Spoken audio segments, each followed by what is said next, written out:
Graças a Deus, a paz do Senhor Jesus, estamos aqui com mais um programa, Jesus, a verdade que liberta, que Deus abençoe a sua vida, as nossas vidas, que a partir de agora nós vamos falar da palavra de Deus.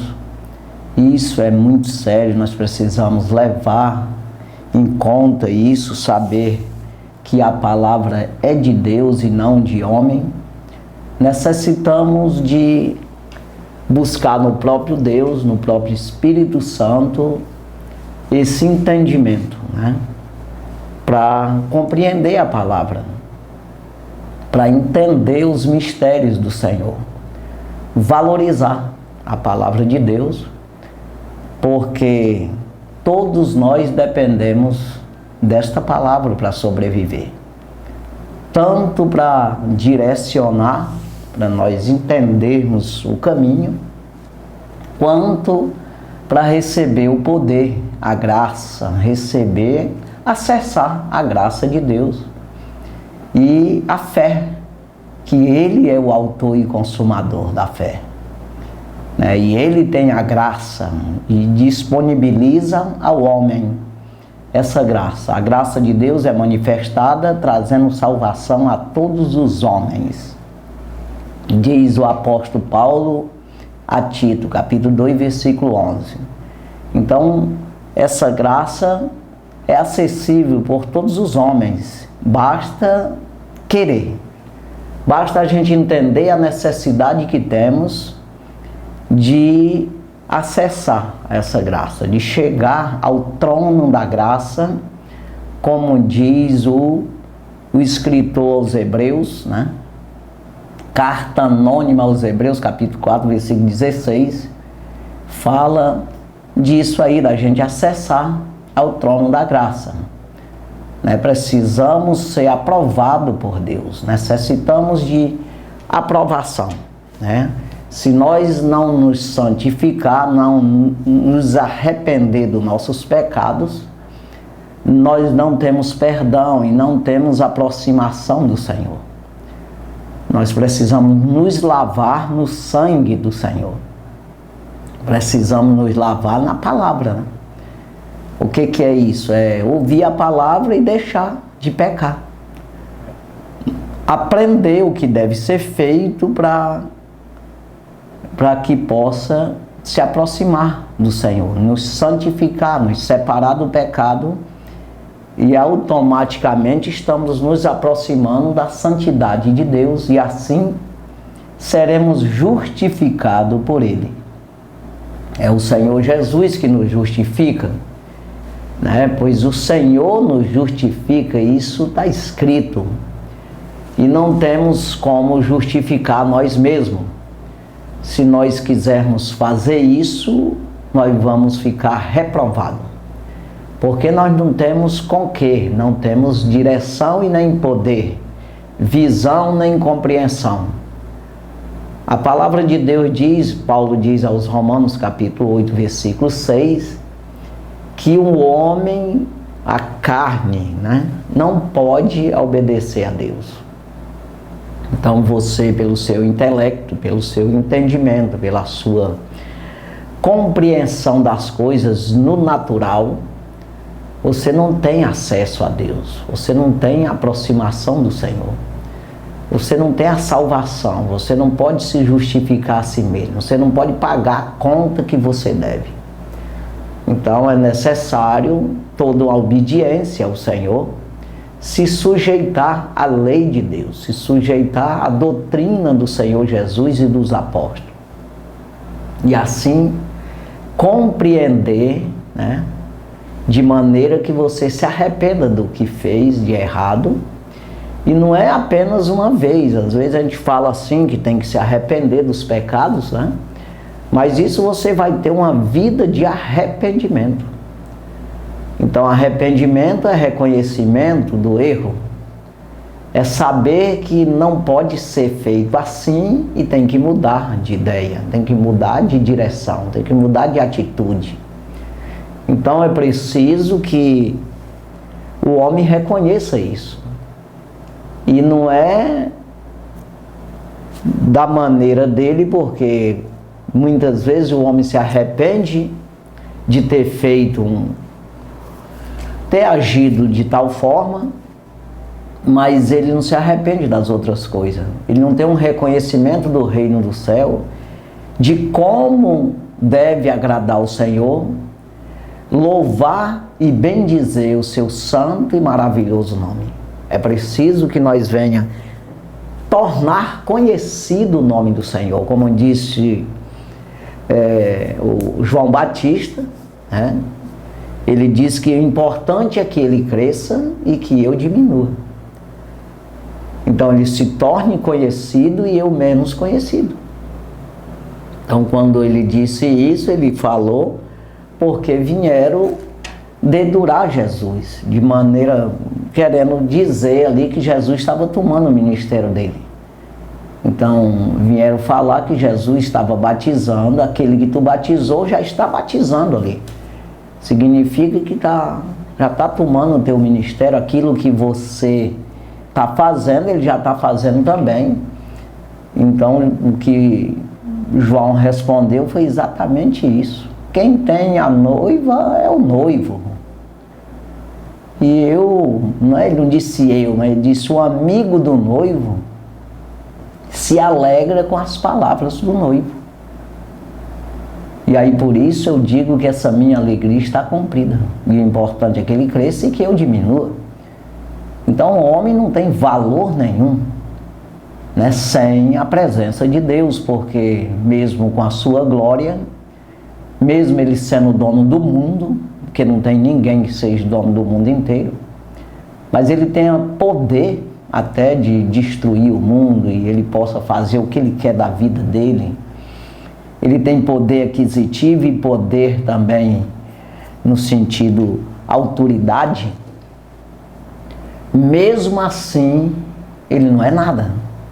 Porque chega o ponto, a hora, o momento de que ele vai ter que prestar conta com o Rei dos Reis e Senhor dos Senhores. Quando nós falamos assim, nós lembramos de Nabucodonosor. É um homem que foi rei ali na Babilônia, na época ali que os hebreus foram levados para a Babilônia como prisioneiro de guerra, como escravos, 70 anos ficaram ali. Então veja, o próprio Deus entregou nas mãos daquele homem, o povo dele, e a Bíblia diz que toda a terra, ele mandava em tudo, ele tinha poder sobre toda a humanidade. E até os animais do campo. Ele tinha poder porque Deus deu a ele. Permitiu. E o que aconteceu? Depois também ele foi cobrado por isso. Então, ele chegou ao ponto de reconhecer, depois de de ficar louco, depois de ficar atormentado ali, de maneira confundido e atrapalhado, por um período de 7 anos, ficou maluco e foi pastar com os jumentos monteiros, com os boi, nos pastos, nas matas, nos matos. E depois tornou o seu juízo, o seu entendimento. E ele mesmo escreve, ele mesmo diz, né? No livro de Daniel, mas ele mesmo fala, eu, Nabucodonosor, reconheço que existe um Deus nos céus que é sobre todos os reinos da terra. Então veja que não adianta você querer ser o bom da boca, né? Achar que pode, porque não pode mesmo.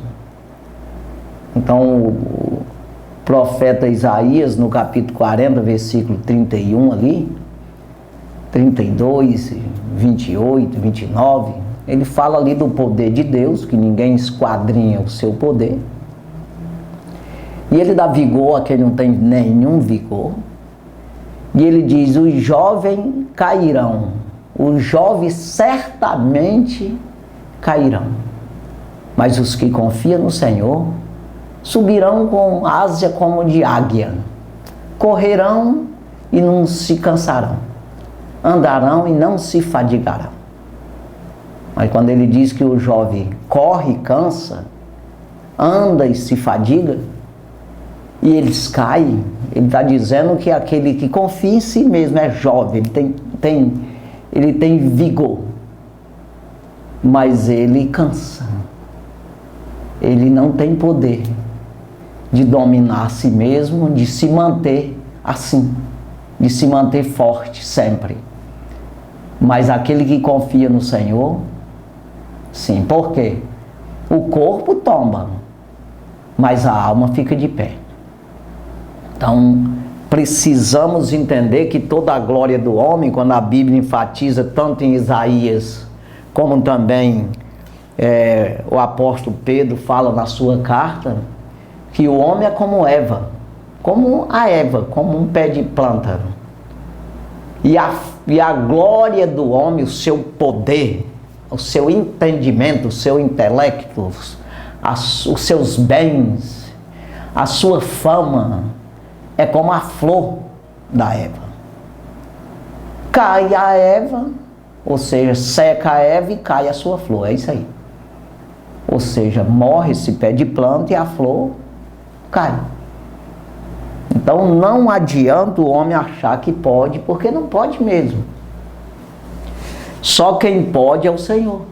Olha o que ele disse para Moisés, quando ele chamou Moisés para tirar o povo do Egito. Quando Moisés perguntou para ele como deveria apresentar ele. Quem mandou tu aqui? Alguém perguntasse. Ele diz, eu respondo o quê? Ele diz, o eu sou te enviou. Responde para eles, fala para eles que o eu sou. Eu sou. Então esse tem poder. Depois ele diz, para ficar mais claro, para eles entenderem melhor, diz que o Deus de Abraão, o Deus de Isaac e o Deus de Jacó te enviou. Então Jesus, ele até enfatiza e fala a respeito disso.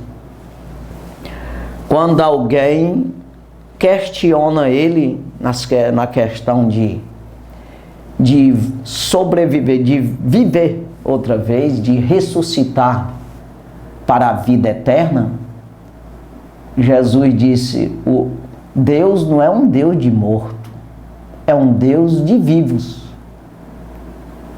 Pois, aí ele citou isso aí. Como Deus falou para Moisés que ele era o Deus de Abraão, de Isaac e de Jacó, sendo eles já mortos, no sentido físico, né?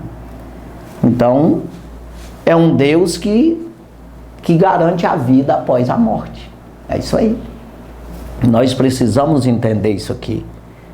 Então veja aqui, nós vamos ler a palavra de Deus, que nós encontramos aqui em Atos dos Apóstolos, capítulo 17. Atos dos Apóstolos, capítulo 17. Paulo fala aqui, capítulo 17, versículo 24. O Deus que fez o mundo e tudo que nele há, sendo o Senhor do céu e da terra, não habita em templos feitos por mão de homens. Então veja que Deus não habita nisso aí. Nós ficamos confundidos muitas vezes em dizer assim, nós vamos para a igreja, nós vamos para o templo do Senhor, mas a igreja somos nós. Você pode ou não ser o templo do Espírito Santo, ser a morada, a habitação. Então quando Paulo ele escreve aos Coríntios, entenda bem, a gente tem que saber para onde Paulo estava direcionando essa carta. Ele escreveu para uma igreja que ele mesmo tinha fundado e tinha saído, se afastado, deixou Apolo lá cuidando daquela igreja, outro pastor, e ele depois escreveu. que ele viu falar ali que eles estavam estavam na carne, eles estavam dividindo, querendo dividir Cristo. Paulo fez essa pergunta para eles: por acaso Cristo está dividido? Porque eles estavam uns se apegando a homem. Eu sou de Paulo, eu sou de Apolo, eu sou de Cefas, que é o apóstolo Pedro, e eu sou de Cristo. Quer dizer, não estava em Cristo, na palavra, mas eles estavam se dividindo, acreditando em homem, buscando salvação em homem. Então Paulo escreveu aquela carta e é direcionada a umas pessoas que deveria ser crente. É uma igreja, um pessoal que já tinha confessado o nome do Senhor, eles já tinham ouvido a palavra, já tinha sido ensinado. Então é diferente de uma pessoa que nunca ouviu falar de Jesus, né? No sentido da essência da palavra, da doutrina do Senhor. Nunca foi ensinado, ele nunca aceitou Jesus como Salvador, não se arrependeu dos seus pecados e recebeu o dom do Espírito Santo. Porque você tem que ter o dom do Espírito.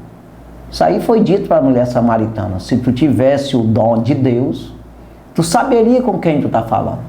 Então veja que eu preciso do dom de Deus, o dom do Espírito Santo. Eu preciso me sujeitar à palavra, tomar uma decisão na minha vida, me arrepender do que fiz para lá e pegar uma vida nova, diferente, nascer de novo. Assim o Espírito vai habitar em mim para mim entender a palavra de Deus, para mim compreender o significado. Então, por isso que Jesus disse: se tu tivesse o dom de Deus, saberia com quem está falando. Então, você só vai saber quem é Cristo se você tiver o dom. Então, veja, Paulo ele estava escrevendo a esse pessoal que já tinha confessado o nome do Senhor. Então, ele disse: poxa, vocês nasceram de novo, mas não cresceram. Da mesma forma que eu criei vocês, que eu gerei vocês em Cristo. É isso aí. Então ele escreveu aquela carta à igreja de Coríntios, capítulo 3 e o versículo 16 e 17. Olha o que ele diz: não sabeis vós que sois o templo de Deus e que o Espírito de Deus habita em vós? Então ele está perguntando: vocês não sabem disso? Que vocês são o templo de Deus? É para ser. Se não quiser ser, tudo bem, mas é para ser. É para vocês ser crentes, vocês ser santos. Vocês conservar as coisas, a vida em santidade. Para que esse Espírito possa... O Espírito é santo, ele só habita em corpo santo, separado do pecado. É isso que ele estava dizendo. Vocês não sabem que o Espírito de Deus habita em vós? Vocês são o templo de Deus, ou seja, a casa de Deus, uma casa de oração, né? Que antes era o templo, o tabernáculo, onde estava ali o lugar santíssimo, que tinha a presença de Deus na arca. Era só apontando para isso, para Cristo em nós. É isso aí que hoje nós somos esse lugar santíssimo, aonde o próprio Deus habita em nós, a glória de Deus habita em nós. É para ser isso aí, é para o próprio Jesus habitar em nós, o Espírito de Deus habitar em nós. É isso aí. Não é isso que Paulo estava dizendo ali, capítulo 3, versículo 1 aos Coríntios, capítulo 3, versículo 16. Não sabeis vós que sois o templo de Deus, que o Espírito de Deus habita em vós? Então, aí ele prossegue no 17. Se alguém destruir esse templo, Deus o destruirá. Porque o templo de Deus que sois vós é santo.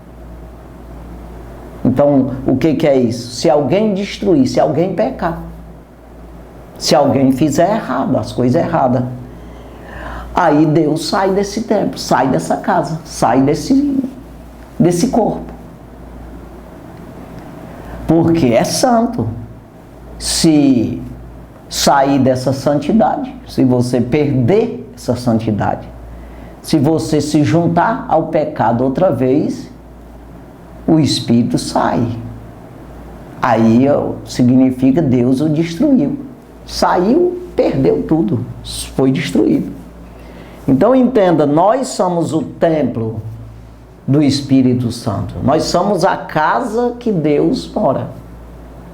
Então veja aí que nós precisamos entender isso aqui e zelar por isso, saber, quando o apóstolo Paulo escreve, apóstolo Pedro, ele escreve na sua carta, dizendo que sois santo porque eu sou santo, né? Então, ele escreve aqui, na primeira carta universal do apóstolo Pedro, capítulo 1 e o versículo, vou ler o 13 aqui, para chegar aqui no 15, né, no 14, 15, mas veja o versículo 13.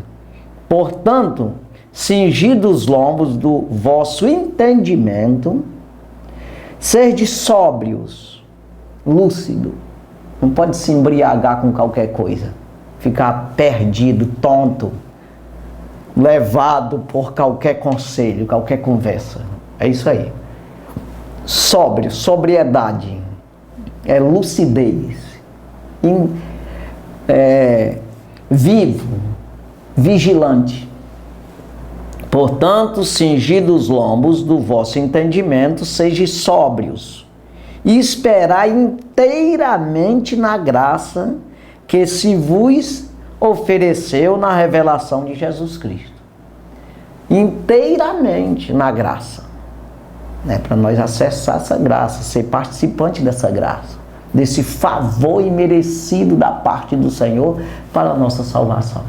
Aí ele diz aqui, no versículo 14, como filhos obedientes, né? Filhos obedientes, não vos conformado com as concupiscências que antes havia em vossa ignorância. Eu não posso me conformar com o velho homem que eu era, com aquilo que eu sabia antes, que eu entendia antes. Eu tenho que ter uma mudança. É o caso que eu falei aí dos Coríntios, né? Quando ele fala, quando ele começa aquele capítulo 1, aquele capítulo 3 ali, de 1 aos Coríntios, ele está dizendo que eles necessitavam de leite. Ele disse, eu criei vocês com leite, significa que é meninozinho, nascido de novo. Ali é os primeiros ensinamentos, os primeiros rudimentos da palavra de Deus. E vocês hoje não podem comer um feijão com arroz, uma coisa mais forte, porque vocês ainda necessitam de leite, porque são meninos em Cristo. Porque havendo entre vós dissensões, não são porventura carnais, e andais segundo os homens? Ou seja, eles não tinham crescido espiritualmente, estava carnal, normal, natural. Então não teve crescimento, que é o caso aqui, que Pedro está dizendo para nós crescer, né? Como filhos obedientes, e não vos conformado com as concupiscência que antes havia em vossa ignorância. Antes eu era ignorante acerca de Cristo. Hoje não sou mais. Eu preciso melhorar. Eu preciso atentar para isso, para essas coisas santas, para me santificar, para me separar do erro. Eu não posso ficar errando toda hora, fazendo o que eu fazia antes, porque hoje já tem conhecimento. Então é isso aí, quem não conhece, procure conhecer. Quando Paulo fala aos Efésios, ele fala de nós chegarmos à unidade da fé e ao conhecimento do Filho de Deus. Então esse conhecimento, quanto mais eu me aproximo, mais eu conheço. Quanto mais eu me aproximo de uma coisa, de um objeto, seja o que for, de uma pessoa, mais eu conheço isso aí. Eu posso explicar melhor. Mas se eu estou longe, quanto mais longe, pior é. Fica mais difícil de eu conhecer. Então entenda que nós necessitamos dessa aproximação do Senhor. Aconchegar o Senhor nas nossas vidas, no nosso corpo. Santificar esse corpo, como diz o apóstolo Paulo aos Tessalonicenses, 1 Tessalonicenses capítulo 5, versículo 23. E o mesmo Deus de paz vos santifique em tudo, em todo o vosso espírito e alma e corpo, seja plenamente conservados, irrepreensível, para a vinda de nosso Senhor Jesus Cristo. Então você fica todo preparado para a vinda do Senhor. Então veja aqui, como filhos obedientes, e não vos conformado com as concupiscências que antes havia na vossa ignorância. Versículo 15. Mas como é santo aquele que vos chamou, sede vós também santo em toda a vossa maneira de viver. Então, em toda a vossa maneira de viver, não é em algumas maneiras. Nós precisamos ser santos. Tudo passar pelo crivo da santidade. Passar pela aprovação do Espírito Santo. O templo de Deus sou eu, a morada do Espírito Santo sou eu. Jesus, ele disse isso aí na oração que ele fez ali no capítulo 17 do Evangelho segundo escreveu João. Ele diz: santifica-os na tua palavra. A tua palavra é a verdade, versículo 17. Capítulo 17, versículo 17. E ele vai dizendo ali, mas eu quero falar mais um versículo aqui, o 16. Porquanto escrito está, sede santos, santos, porque eu sou santo. É isso aí. Sede santos, porque eu sou santo. É isso aí, irmão. Eu acho que tem que ter essa necessidade aí, né, da gente se santificar para manter o Espírito de Deus na nossa vida. Se alguém pecar, destruiu o templo. Você destruiu. Você expulsou o Espírito. Quando o próprio Jesus disse, quando um homem se arrepende dos seus pecados, o espírito mau que estava nele sai. Ele passa a habitar o Espírito Santo. Passa a ser um templo do Espírito. Mas se o homem volta ao pecado outra vez, não estamos falando do homem pecado, estamos falando do homem voltar ao pecado. Significa praticar pecado. Significa ficar a favor do pecado. Porque um homem pecar é como considerado aí um acidente. No natural tem uns acidentes. Você não quer morrer, mas se acidenta. Você não quer pecar, mas às vezes peca. Mas se arrepende, é claro. E não é assim que Deus, ele não vai levar em conta isso aí, no sentido de você se arrepender do que fez. Você está na luta, você está batalhando, caminhando nesse caminho de tropeço mesmo. Então veja aqui, quando eu falei aqui de João, o Evangelho, capítulo 17, uma oração que Jesus fez por todos nós, tanto pelos discípulos naquela época, naquele momento, como por todos aqueles que hão de crer nele pela palavra de Deus. Ele incluiu todo mundo. Então ele disse aqui no versículo 17, santifica-os na verdade, a tua palavra é a verdade. Versículo 18, assim como tu me enviaste ao mundo, também eu os enviarei ao mundo. Assim como eu vim aqui para pregar o Evangelho, eu estou enviando eles, deixando eles aqui para pregar o Evangelho. É isso que ele está dizendo. Eu envio eles ao mundo. Versículo 19: e por eles me santifico a mim mesmo, para que também eles sejam santos, sejam santificados na verdade. Seja separado do pecado pela verdade, pela palavra. A palavra me diz o que eu devo e o que não devo fazer. Quando eu faço conforme a palavra está dizendo, eu estou me santificando. Todos nós, né?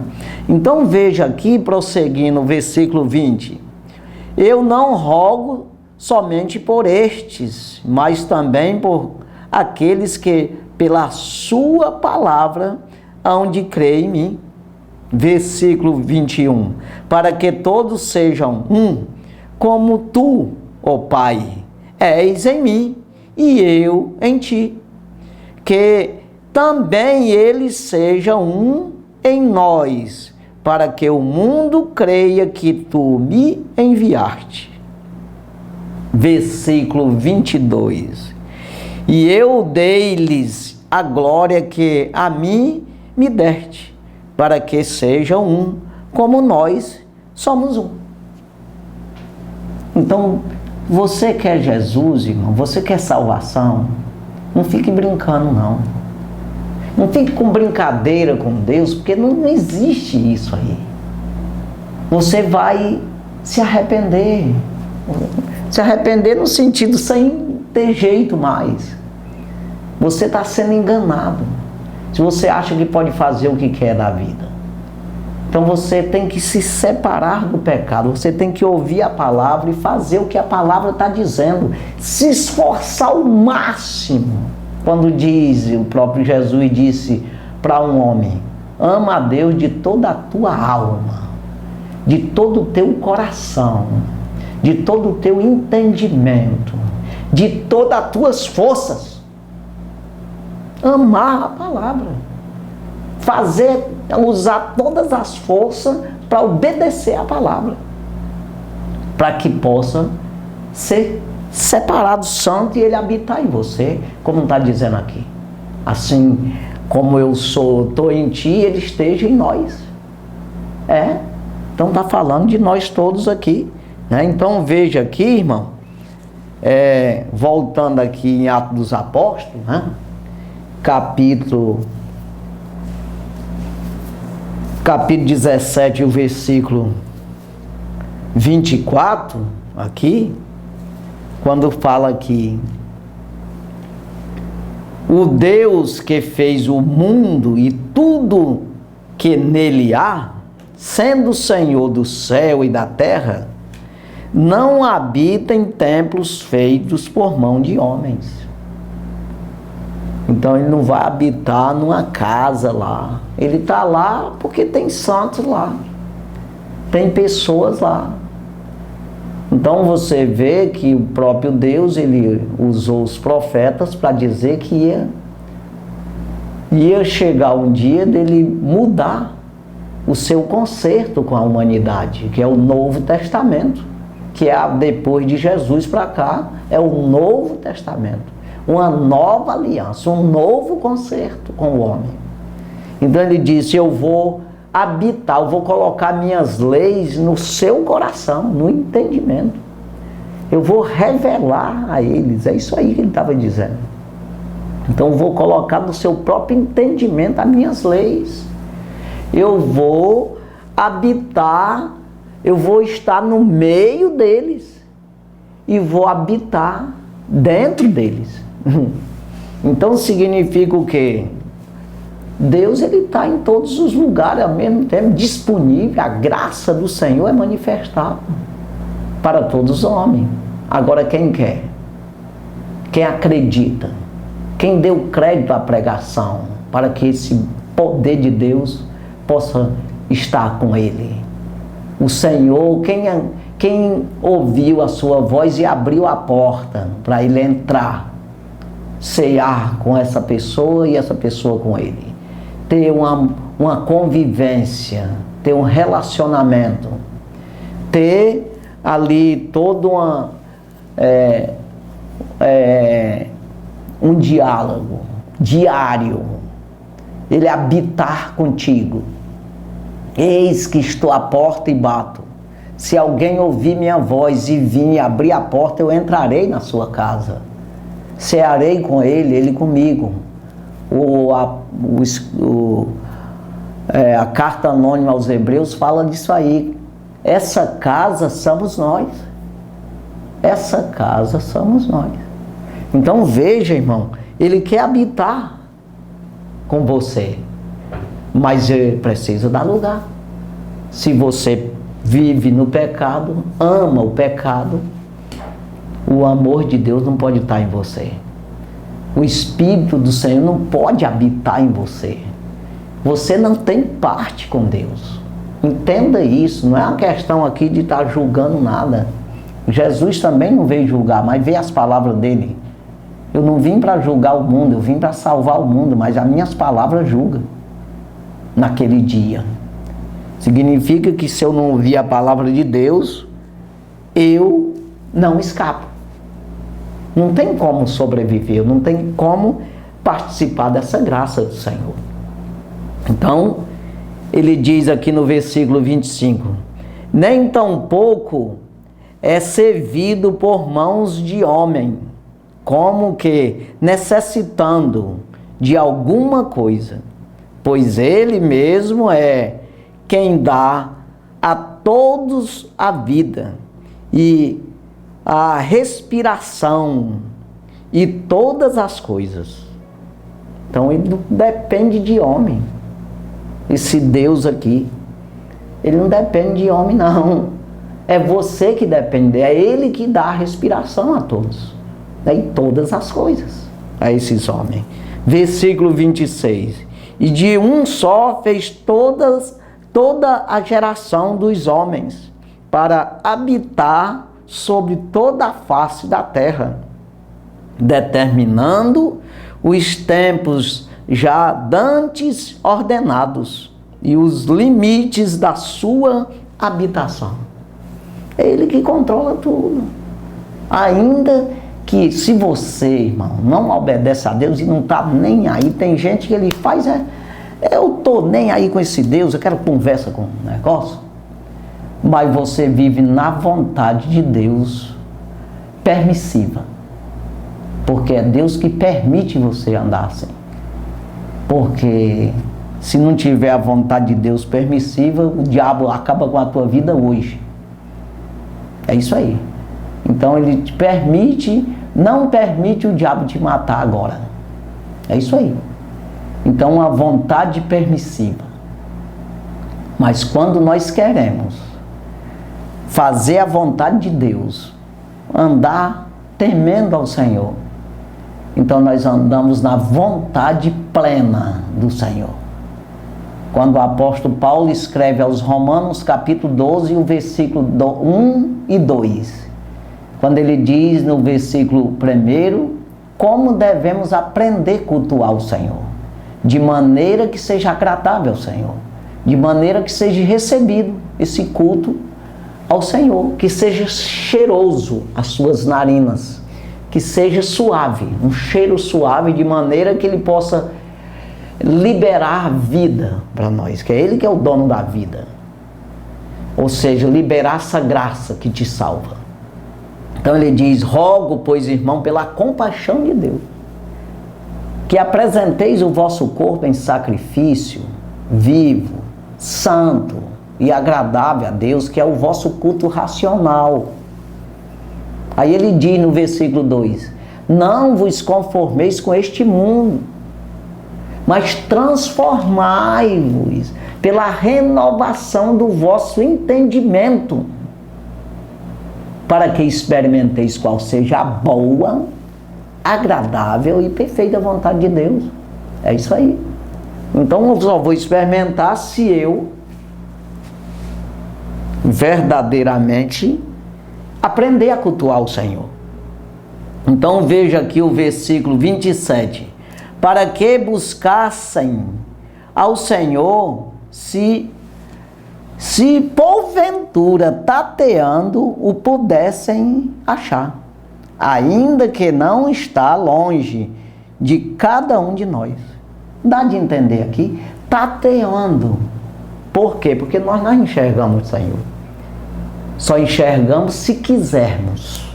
Se nos entregar, se nos arrepender, um coração contrito, dependente, vontade mesmo, pobreza de espírito, dependente do espírito. Aí nós encontramos, ele não está longe, como está dizendo aqui, mas nós não enxergamos, só se ele te der vista. Quando ele diz ali, citei agora há pouco, Apocalipse capítulo 3, versículo 20, eis que estou à porta e bato. Mas no versículo 18, olha o que ele diz: aconselho-te que busque em mim o ouro provado no fogo para te enriquecer, que é exatamente você pagar a tua conta, só tem que buscar nele o ouro provado no fogo, que é justiça. Fogo é justiça de Deus, é poder de Deus. Então ele diz: vestes brancas para cobrir a vergonha da tua nudez, que é o pecado, limpar do pecado, e colírio para o olho para que enxergue. Então você só vai enxergar se você buscar nele mesmo. Aí ele diz aqui: para que buscassem o Senhor, se porventura tateando o pudessem achar, ainda que não está longe de cada um de nós. Não está longe, mas tem que tatear, tem que cavar, tem que pedir e dar-se-vos a buscar e achar, e bater e abricilhar. É isso aí. Versículo 28. Porque nele vivemos e nos movemos e existimos, como também alguns dos vossos poetas disseram, pois somos também sua geração. Versículo 29. Sendo nós, pois, gerados, ou seja, geração de Deus, não havemos de cuidar que a divindade seja semelhante ao ouro, ou à prata, ou à pedra esculpida por artifício, ou imaginação dos homens, Ou seja, não é uma pergunta, aqui é dizendo, nós não podemos comparar esse Deus com ouro, prata, pedras esculpidas por artifício, ou imaginação dos homens. Nós não podemos comparar um Deus que criou todas as coisas com esse tipo de coisa, com ouro, prata. Tem que buscar nele isso aí. Só ele tem para nos resgatar. Você mesmo pegando esse ouro, essas coisas da terra, de homem, você não vai conseguir coisa nenhuma. Aqui está comparando com imagem de escultura, essas coisas que as pessoas fazem, dando valor. Como diz o apóstolo Pedro, não foi com coisas corruptíveis como prata e ouro que nós fomos resgatados da vossa vã maneira de viver. Então é isso aí.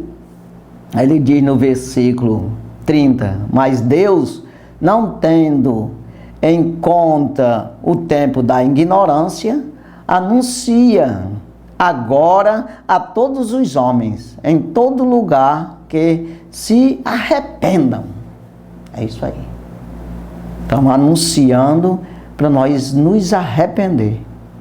Porquanto tem testemunhado um dia em que com justiça há de julgar o mundo, por meio do varão que destinou, e disso deu certeza a todos, ressuscitando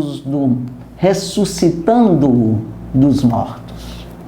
Ou seja, pela ressurreição de Cristo nós temos a certeza que nós estamos no lugar certo, nós estamos no caminho certo, nós estamos fazendo o que é correto, e assim nós naquele dia teremos a vida eterna.